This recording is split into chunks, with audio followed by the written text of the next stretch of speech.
Hello दोस्तों, welcome back to our YouTube channel Prayagraj tourist. तो दोस्तों, जैसा कि पता है आप सभी को 13 तारीख को रोज़गार मेले का आयोजन किया गया, यानी कि आज की डेट में। सो दोस्तों, यहाँ पे ज्वाइनिंग लेटर्स तो छात्रों को वहाँ पे दे दिए गए हैंड टू हैंड, लेकिन डेट वगैरह नहीं बताई गई। लास्ट वीडियो मैंने बता ही दिया कि वहाँ क्या चीज़ें हुई। सो इस वीडियो में बताने वाला हूँ कि ज्वाइनिंग लेटर जो मिला उसमें क्या क्या चीज़ें डॉक्यूमेंट्स थी, क्या प्रोफार्मा वगैरह थे, और साथ ही साथ क्या क्या चीज़ें आप सभी को अब बनवा लेना चाहिए, क्योंकि ज्वाइनिंग अब कुछ दिन में होने ही वाली है। सो प्रोफार्मा उसमें दे दिया गया है, आप सभी को उन्हें बनवा लेना है। और दोस्तों, ये लिस्ट भी निकल के आई है, क्योंकि जो joining letter hand to hand दिए गए हैं, फाइल दी गई हैं, उसमें कोई भी पोस्ट आपको अलॉट नहीं गई, सिर्फ असिस्टेंट लिखा हुआ था। लेकिन यहाँ पे अभी कुछ पेजेस मुझे मिले हैं, सो इसमें क्लियरली लिखा हुआ है, जैसा कि आप सभी देख सकते हैं। यहाँ पे ये पेज झांसी लिखा है 277 सीरियल नंबर से ले करके आप देखेंगे नीचे 307 है। फिर इसके बाद सेकंड पेज में देखेंगे 328 तक दिया गया है झांसी डिवीज़न वालों की। इसके बाद आईआईटी का है, तो उससे हमें मतलब नहीं फिलहाल। ज्वाइनिंग रेलवे ग्रुप डी का अगर देख रहे हैं, रेलवे ग्रुप डी या ग्रुप सी समझिए, ठीक है। सो यहाँ पे अब देख रहे हैं 277 से 328 तक के यहाँ पे लिस्ट दी गई है, जिसमें देखेंगे यहाँ पे इनका जेंडर है और यहाँ पे इनका पोस्ट दिए गया है। असिस्टेंट लोको सेट है, फिर असिस्टेंट एसएनटी है, और इसके बाद यहाँ पे इनके पर्सनल डिटेल दी गई हैं, जो कि मैंने हाइड कर दिया है। और यहाँ पे देखेंगे पे लेवल 1 है, और यहाँ पे ग्रेड अप कोड है सी, और कैटेगरी है ओबीसी है। यहाँ पे मैक्सिमम ओबीसी ईडब्ल्यूएस हैं, कुछ यूआर हैं, एससी भी हैं। और यहाँ पे देखेंगे अपॉइंटमेंट डिवीज़न लिखा हुआ है, आरआरसी। तो ये 2 पेज मिले हैं, जिसमें कि इन छात्रों के जिनका भी यहाँ पे ज्वाइनिंग लेटर मिले हैं झांसी डिवीज़न में, जो इनवाइट किए गए थे, उनका यहाँ पे लिस्ट आ चुका है कि इनके यहाँ पे कौन कौन से जो है पोस्ट मिले हुए हैं। सो यहाँ पे देखेंगे मैक्सिमम लोगों को असिस्टेंट एसएनटी मिले हुए हैं, और नीचे असिस्टेंट वर्क्स भी मिले हैं, कुछ को हॉस्पिटल असिस्टेंट एक लास्ट में मिला है 328 में। तो इस तरीके से सभी के पोस्टें इस पेज से क्लियर हो जा रही हैं, जिन लोगों को यहाँ पे इनवाइट किए गए थे। सो इसके बाद अभी हम लोग चलते हैं वापस सेकंड पेज पे, मतलब कि जो ज्वाइनिंग लेटर मिला है उसमें क्या क्या चीज़ें हैं और क्या प्रोफार्मा दिए गए हैं। देखिए, उस फाइल के अंदर ये था, यहाँ पे इनका जो है नाम दिया गया है, इनका एड्रेस दिया गया है, विषय है CEN 1/2019 के अंतर्गत रेलवे भर्ती प्रकोष्ठ उत्तर मध्य रेलवे प्रयासद्वार द्वारा चयन उपरांत ग्रुप सी पूर्व में ग्रुप डी असिस्टेंट के पद पर लेवल 1 में नियुक्त के संबंध में रेलवे भर्ती प्रकोष्ठ उत्तर मध्य रेलवे प्रयागराज द्वारा रोजगार सूचना संख्या 1/2019 के अंतर्गत आयोजित चयन में परिणाम स्वरूप रिक्तियों के विरुद्ध असिस्टेंट के पद पर नियुक्त करने का प्रस्ताव है, अतः आपकी नियुक्ति निम्नलिखित शर्तों पर की जाएगी। तो ये सारी चीज़ें आपकी शर्तें हैं नीचे। इसके बाद देखेंगे फर्स्ट पॉइंट लिखा है, आपके आवेदन पत्र में दी गई आपकी अंतिम तिथि एवं अन्य विवरण की पुष्टि में आपके साथ secondary school leaving certificate, matriculation certificate, high school board university द्वारा जारी सर्टिफिकेट मूल रूप से लाना होगा। तो ये सारी चीज़ें आपको लानी होंगी, तथा प्रत्येक प्रपत्र की स्व सत्यापित प्रतिलिपि 2 सेट ले जाना है, मतलब सभी को फ़ोटो कॉपीज़ लेनी है, 2 सेट लगानी है, और सभी को सेल्फ अटेस्टेड करना है। सेकंड पॉइंट है, नियुक्ति के पूर्व आपको भारत और भारतीय संविधान के प्रति निष्ठा की शपथ लेनी होगी। थर्ड पॉइंट है, आपके द्वारा प्रस्तुत शिक्षा, जाति अथवा अन्य प्रमाण पत्र सर्विस के दौरान यदि फर्जी पाए जाते हैं तो 14 दिन का नोटिस देकर आपकी सेवा समाप्त कर दी जाएगी।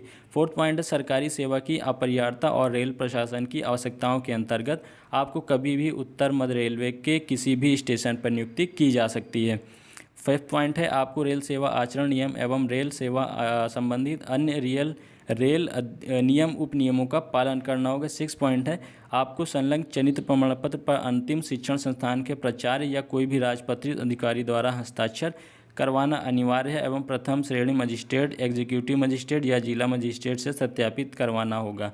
मतलब कि वही है कि आपको जो लास्ट जिसमें पढ़े हैं वहाँ से आपको करेक्टर सर्टिफिकेट बनवाना है, और किसी एक जो है यहाँ पे गेजेटेड ऑफिसर से बनवाने हैं। 7 पॉइंट है, आपको हाल ही में खींचा हुआ अधिकतम 3 माह पुराना फ़ोटो 8 फ़ोटो लेनी होगी। 8 पॉइंट है, यदि आप वर्तमान में किसी सरकारी अर्ध सरकारी सेवा में कार्यरत हैं तो अपने विभाग से त्यागपत्र स्वीकृति सहित तकनीकी त्यागपत्र स्वीकृति उपरांत कार्यभार मुक्त होकर ही उपस्थित, यानी NOC वगैरह आपको देने होंगे। फिर इसके बाद देखिए 9 पॉइंट लिखा हुआ है, आपको नियुक्ति देने हेतु CSRF फॉर्म भरना होगा, जिसके लिए निम्न प्रपत्र लाना आवश्यक है। इसमें क्या क्या लगेंगे, निरस्त किया हुआ बैंक द्वारा एक कैंसल चेक लाना होगा, एक मूल प्रति लानी होगी, और एवं छाया प्रति या फोटो युक्त बैंक पासबुक के प्रथम पृष्ठ की छाया प्रति, मतलब वही कैंसिल चेक ले जाइए, ओरिजिनल चेक ले जाइए, और बैंक की फर्स्ट पेज की कॉपी ले जाइए, जिसमें कि लिखा होता है अकाउंट नंबर, IFSC कोड वगैरह।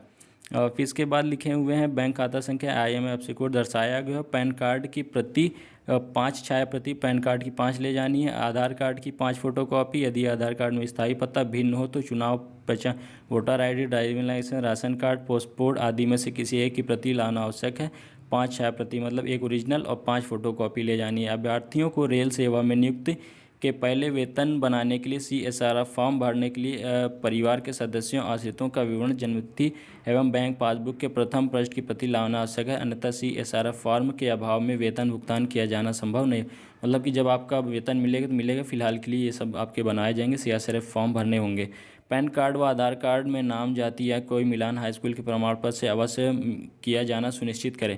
आपकी नियुक्ति के लिए आगे की औपचारिकताएं पूरी किए जाने हेतु इस कार्यालय में बुलाए जाने की तिथि, स्थान एवं विभाग के संबंध में शीघ्र ही अवगत करें। मतलब आपको अभी डेट नहीं बताएगी, बाद में इन्फॉर्म किया जाए।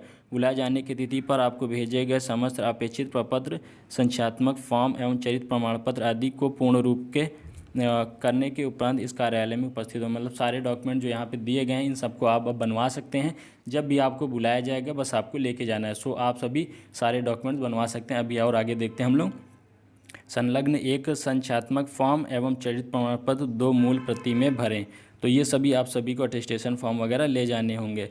इसके बाद हम लोग सेकंड पेज पे आते हैं। यहाँ पे देखिए लिखा हुआ है, कृपया मूल रूप से 2 प्रति में भरें। इसको 2 सेट में भरना होगा अटेस्टेशन फॉर्म को। यहाँ फोटो आपको लगानी कॉर्नर में। तो देखिए यहाँ लिखा हुआ है, चेतावनी, संख्यात्मक फॉर्म में गलत जानकारी देना या वास्तविक जानकारी छिपाना अयोग्यता समझी जाएगी और इससे उम्मीदवार सरकारी सेवा के अयोग्य भी ठहराया जा सकता है। तो ये आपको ध्यान रखना है, कोई भी चीज़ें गलत नहीं भरनी है। इसके बाद यहाँ पे देखिए आपको भरना है, पूरा नाम भरना है, कुल नाम है, वही कास्ट नेम, सरनेम है, नाम है। इसके बाद सेकंड में वर्तमान पता भरना है। थर्ड पॉइंट में है घर का पूरा पता भरना है, अगर सेम है तो वही उतारना है, डिफरेंट है तो चेंज करना है। इसमें आपके इलाके में 2 जिम्मेदार व्यक्तियों के नाम या उनके जो है परिचय के 2 व्यक्तियों के नाम आपको लिखने होंगे। मैं प्रमाणित करता हूँ, ये जो है आपको यहाँ पे डेट, प्लेस और आपको जो है सिग्नेचर ऑफ कैंडिडेट, आपका यहाँ पे सिग्नेचर होगा। फिर इसके बाद यहाँ पे देखेंगे आइडेंटिटी सर्टिफिकेट है। आइडेंटिटी सर्टिफिकेट में यहाँ भरने होंगे आप सभी को। यहाँ आपको नाम देना है और फादर नेम वगैरह है और के महीने के जानता हूँ, तो देख लीजिएगा क्लियरली। इसमें क्लियर नहीं दिख रहा है, जो मिलेंगे आपको इसमें क्लियरली होंगे। प्रमाणित करता हूँ कि मैं यहाँ आपका नाम होगा, पिताजी का नाम होगा, महीने से अच्छी तरह जानता हूँ तथा मेरी जानकारी तथा दिवस के अनुरूप द्वारा दिए गए सभी चीज़ें सही हैं। ठीक है, तो यहाँ पे डेट, नाम, वही फिर साइन भरना है और पद नाम या दोहदा और पता, यहाँ पे नाम वगैरह भरने होंगे। ये नीचे वाला तो कार्यालय द्वारा भरा जाएगा, उसे नहीं भरना है। तो ये जो है आपका 2 पेज हो गया। थर्ड वाले पेज पे भी चलते हैं। यहाँ पे 4 पॉइंट लिखा है, स्थानों का विवरण, निवास की अवधि सहित जहाँ आपने पिछले 5 वर्षों में एक स्थान पर 1 वर्ष से अधिक समय तक निवास किया हो, तो यहीं पे ये डिटेल भरनी है, कब से कब तक जो है निवास का एड्रेस, पिछले से दिए गए स्थान के जिला मुख्यालय का नाम वगैरह डालना है यहाँ पे। फिर 5th पॉइंट में लिखा हुआ है पिता का, यहाँ पे पिता की डिटेल डालनी है, घर का स्थायी पता, व्यवसाय है, यदि सेवा में हो तो पद का नाम भरना है, राष्ट्रीयता क्या है पिता की, माता की, पत्नी की, उम्मीदवार की। इसके बाद जन्म तिथि है, वर्तमान आयु, मैट्रिक उत्तीर्ण करने की आयु, जन्म स्थान जिस और राज्य में जिसमें शिफ्ट हो, अगर शिफ्ट हुए हैं तो आपको भरना है, आपका धर्म वगैरह भरना है यहाँ पे। फिर 10 में है शैक्षणिक योग्यता भरनी है। इसके बाद फिर 10 में देखिए 15 वर्ष की आयु से स्कूल और कॉलेज में शिक्षा प्राप्त करने की अवधि और स्थान के साथ भरना है आप सभी को। ठीक है, उसके बाद ही 15 वर्ष में जनरली हाई स्कूल हम लोग पहुँच जाते हैं, 15-16। सो वहाँ की डिटेल्स भरनी, प्रवेश की तिथि, छोड़ने की तिथि। तो इसमें क्लियर तो होता नहीं है, सो आप सभी को वही भर देने हैं, जैसे जुलाई से एडमिशन होते हैं और उसके बाद मार्च अप्रैल में रिजल्ट आते हैं, वही सारी चीज़ें यहाँ पे डालनी। उत्तीर्ण परीक्षा डालनी है, किस में कब पास हुए हैं वो डालना है आपको।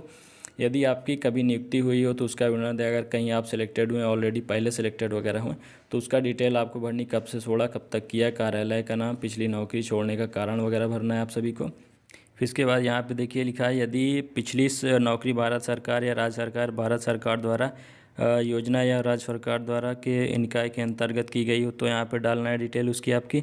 यदि अपनी भारतीय रेल स्थापना संहिता के अधिनियम के अधीन केंद्रीय सिविल सेवा अस्थायी नियम के इसी प्रकार के अन्य कोई नियमों के अधीन आवश्यक अवधि का नोटिस देकर नौकरी छोड़ी हो तो क्या उस समय या बाद में अथवा सरकारी नौकरी खत्म होने से पहले आपके विरुद्ध कोई अनुशासनात्मक कार्रवाई अगर की गई हो तो यहाँ पे आपको डिटेल देने होंगे, नहीं की गई तो छोड़ देने हैं। फिर 12 नंबर पे कि आपको कभी पकड़ा गया, गिरफ्तार किया हो गया तो उसकी डिटेल्स देनी है। फिर इसके बाद नीचे आते हैं ख नंबर पे, क्या यह संख्यात्मक फॉर्म भरते समय किसी न्यायालय में या विश्वविद्यालय या किसी अन्य शैक्षणिक प्राधिकारी संस्था में आपके विरुद्ध कोई मुकदमा चल रहा है तो डिटेल देनी है, अगर है तो देनी है, छुपाना नहीं है कोई चीज़ें। यदि क और ख का उत्तीर्ण हाँ हो तो न्यायालय, विश्वविद्यालय, शैक्षणिक प्राधिकारी आदि के पास चल रहे मुकदमे का विवरण, गिरफ्तारी, नज़रबंदी का इसका डिटेल यहाँ पे आप सभी को देना होगा। अगर हाँ हाँ है तो नहीं है तो ना लिख देना है सिंपली। तो ये जो है इसके हो गए। नेक्स्ट पेज पे चलते हैं। इलाके के 2 जिम्मेदार व्यक्तियों के नाम तथा आपसे परिचित 2 व्यक्तियों के नाम लिखने। यहाँ पे मैं प्रमाणित करता हूँ, यहाँ पे वही चीज़ें हैं, उम्मीदवार का हस्ताक्षर है, डेट है, प्लेस है। फिर नीचे देखेंगे आइडेंटिटी सर्टिफिकेट है यहाँ पे। तो ये सारी चीज़ों में नीचे आपको नाम वगैरह भरने हैं, आपका एड्रेस भरना है, पिताजी का नाम भरना है, डेट है, नेम है, साइन है, यही सारी चीज़ें भरनी है।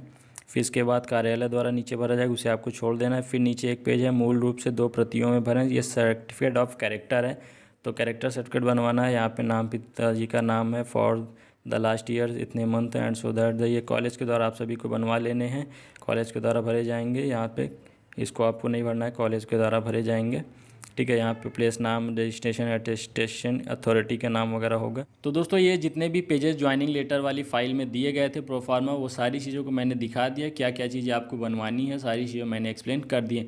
तो आप सारी चीज़ों को आप बनवा लीजिए, क्योंकि जब भी अब ज्वाइनिंग डेट आएगी आप सभी को ज्वाइनिंग के लिए पहुँचना है। सो आप सभी बनवा सकते हैं। यह फर्स्ट पैनल वाले ही स्टूडेंट नहीं, आप सेकेंड पैनल जो वेट कर रहे हैं वो भी बनवाना चाहे बनवा सकते हैं, क्योंकि प्रोफार्मा यही रहने वाला है। जाहिर सी बात है, एक जोन का प्रोफार्मा एक ही होता है, कॉमन होता है। सो सेकंड पैनल का जो वेट कर रहे हैं वो भी अब बनवा सकते हैं। जब भी ज्वाइनिंग डेट आएगी, हो सकता है जल्दी ही आ जाए, तो कोई भरोसा नहीं है। सो बनवा के रखिए। और सेकंड पैनल वगैरह कब आएगा अभी कुछ कह नहीं सकते, लेकिन यह है कि अब फर्स्ट पैनल का ज्वाइनिंग लेटर वगैरह यहाँ प्रोफार्मा इशू हो चुके हैं। सो अब आप सभी की बारी है, अब देखने वाली बात है कब तक में आता है। तो बाकी इन सब चीज़ों से आप प्रिपेयर रहिए, सारे डॉक्यूमेंट्स को बनवा के रखिए।